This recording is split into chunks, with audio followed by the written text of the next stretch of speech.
negara maupun daerah yang digunakan untuk membiayai pembangunan dan pelayanan publik.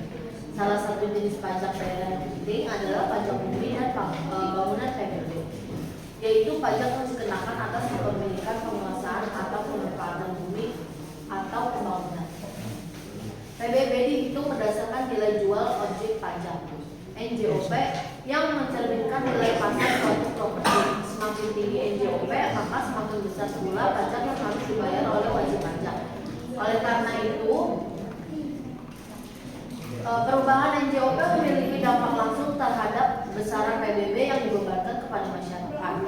Dalam praktiknya, terjadi khusus kenaikan PBB di DKI Jakarta yang menimbulkan keluhan dari masyarakat. Kenaikan tersebut disebabkan oleh peningkatan NJOP yang cukup signifikan. Di satu sisi, kebijakan ini dapat meningkatkan pendapatan daerah, namun di sisi lain dapat memberatkan wajib pajak, terutama bagi masyarakat dengan kemampuan ekonomi terbatas. Hal ini menunjukkan pentingnya keseimbangan antara kebijakan pajak dan kondisi sosial ekonomi. Selanjutnya yaitu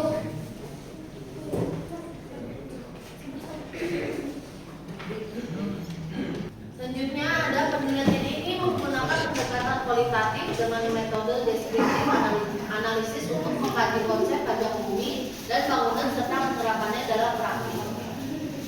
Data diperoleh melalui studi literatur yang meliputi buku perpajakan, peraturan undang-undangan serta sumber berita yang relevan. Selain itu, digunakan pendekatan studi kasus dengan mengangkat kasus kenaikan PBB di DKI Jakarta sebagai objek analisis. Studi kasus ini bertujuan untuk memahami dampak kebijakan kenaikan NJOP terhadap masyarakat serta implikasinya terhadap sistem perpajakan daerah. Selanjutnya akan dibacakan oleh Silvana. Hasil dan pembahasan. Hasil penelitian menunjukkan bahwa kenaikan PBB di DKI Jakarta disebabkan oleh meningkatnya NJOP yang menjadi dasar pengenaan pajak. Kenaikan ini berdampak langsung pada jumlah pajak yang harus dibayarkan oleh masyarakat. Dalam konsep perpajakan, PBB termasuk dalam pajak daerah yang memiliki fungsi sebagai sumber pendapatan daerah. Pajak ini dikenakan berdasarkan objek pajak yaitu bumi dan bangunan serta tarif tertentu yang ditetapkan oleh pemerintah daerah. Dengan meningkatnya NJOP, pemerintah daerah berpotensi memperoleh pendapatan yang lebih besar untuk pembangunan dan pelayanan publik. Namun demikian, dari sisi masyarakat, kenaikan PBB dapat menjadi beban ekonomi, terutama bagi warga yang memiliki properti di daerah dengan nilai jual tinggi, tetapi memiliki penghasilan terbatas. Hal ini menimbulkan ketidakseimbangan antara nilai aset dan kemampuan membayar program. Kasus ini menunjukkan bahwa kebijakan perpajakan harus mempertimbangkan aspek keadilan dan kemampuan wajib pajak. Selain itu, diperlukan kebijakan pendukung seperti memberikan keringanan, insentif pajak, atau penyesuaian tarif untuk kelompok masyarakat tertentu agar tidak menimbulkan dampak sosial yang negatif. Selanjutnya, kesimpulan dari analisis ini, pajak bumi dan bangunan atau PBB merupakan salah satu sumber penting pendapatan daerah yang dihitung berdasarkan NJOP dan tarif pajak. Kenaikan NJOP dapat meningkatkan penerimaan daerah, namun juga berpotensi membebani masyarakat. Kasus kenaikan PBB di DKI Jakarta menunjukkan bahwa kebijakan perpajakan perlu dirancang secara seimbang dengan mempertimbangkan kondisi ekonomi masyarakat. Tanpa adanya kebijakan yang adil, kenaikan pajak dapat menimbulkan ketidakpuasan dan menurunkan kepatuhan wajib pajak. Oleh karena itu, pemerintah perlu melakukan evaluasi terhadap kebijakan penetapan NJOP, memberikan keringanan bagi masyarakat yang membutuhkan, serta meningkatkan transparansi dalam penetapan pajak. Dengan demikian, sistem perpajakan daerah dapat berjalan lebih efektif, adil, dan berkelanjutan. Selanjutnya, pertemuan ketiga, analisis ketentuan umum dan tata cara perpajakan serta penyimpangannya pada kasus Gayus Tambunan.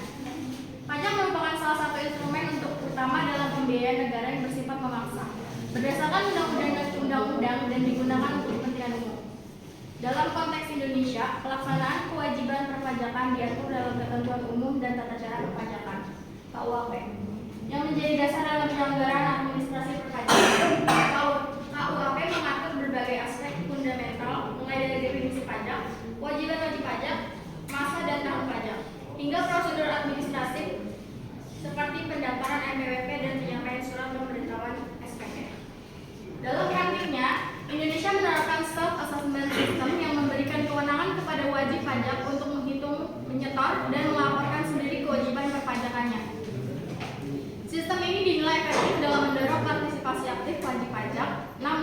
lain juga memiliki potensi penyimpangan apabila tidak diimbangi dengan sistem pengawasan yang memadai. Hal ini tercermin dalam kasus Gayus Tambunan yang menunjukkan adanya penyalahgunaan kewenangan oleh aparat pajak. Kasus tersebut menjadi indikator bahwa efektivitas sistem perpajakan tidak hanya ditentukan oleh regulasi, tetapi juga oleh integritas dan kualitas pengawasan dalam pelaksanaannya. Selanjutnya itu metode penelitian. Penelitian ini menggunakan pendekatan kualitatif dengan metode deskriptif analitis untuk mengkaji konsep ketentuan umum dan tata cara perpajakan serta implementasinya. Dalam praktik, data penelitian diperoleh melalui studi literatur yang mencakup buku teks perpajakan, peraturan perundang-undangan, serta modul pembelajaran yang relevan dengan topik penelitian. Pendekatan ini dipilih untuk memberikan pemahaman yang komprehensif terhadap konsep dasar perpajakan. Selain itu, penelitian ini juga menggunakan pendekatan studi kasus dengan mengangkat kasus Gayus Tambunan sebagai objek analisis. Proses analisis data dilakukan melalui beberapa tahapan, yaitu pengumpulan data, reduksi data, penyajian data, dan penarikan kesimpulan. Analisis dilakukan dengan membandingkan ketentuan dalam KUP dengan praktik yang terjadi dalam kasus tersebut, sehingga diperoleh gambaran mengenai kesenjangan antara teori dan implementasi. 3. Ada hasil dan batasan. Hasil penelitian menunjukkan bahwa kasus Gayus Tambunan merupakan bentuk penyimpangan serius dalam sistem perpajakan yang melibatkan manipulasi data dan penyalahgunaan kewenangan. Sebagai pegawai Direktorat Jenderal Pajak, Gayus memanfaatkan posisinya untuk mengubah data perpajakan serta memfasilitasi pengurangan kewajiban pajak bagi pihak tertentu. Tindakan ini tidak hanya merugikan negara secara finansial, tetapi juga berdampak pada menurunnya tingkat kepercayaan masyarakat terhadap institusi perpajakan.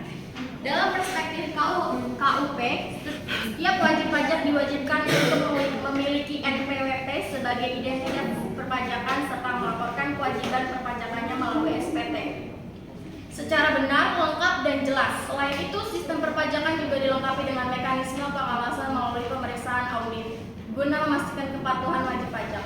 Namun, dalam kasus ini, aparat yang seharusnya menjalankan fungsi pengawasan justru terlibat dalam pelanggaran, sehingga menunjukkan adanya kelemahan dalam sistem pengendalian internal. Selanjutnya itu kesimpulan. Ketentuan umum dan tata cara perpajakan KUP memiliki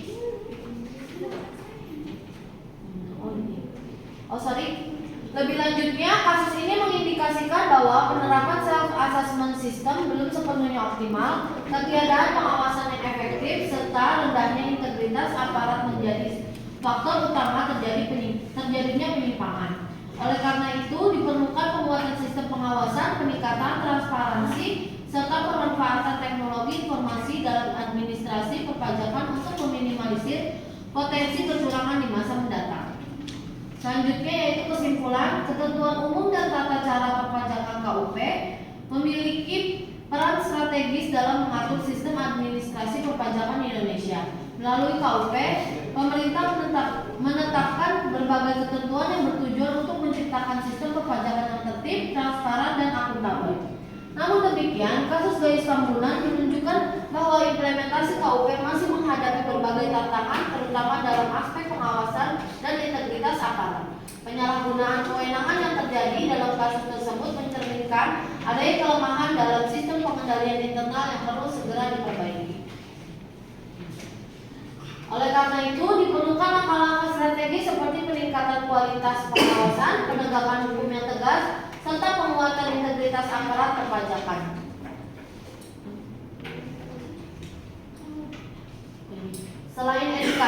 Selain itu, edukasi kepada masyarakat mengenai hak dan kewajiban perpajakan juga perlu ditingkatkan guna mendorong kepatuhan dan menciptakan sistem perpajakan yang lebih efektif dan berkeadilan.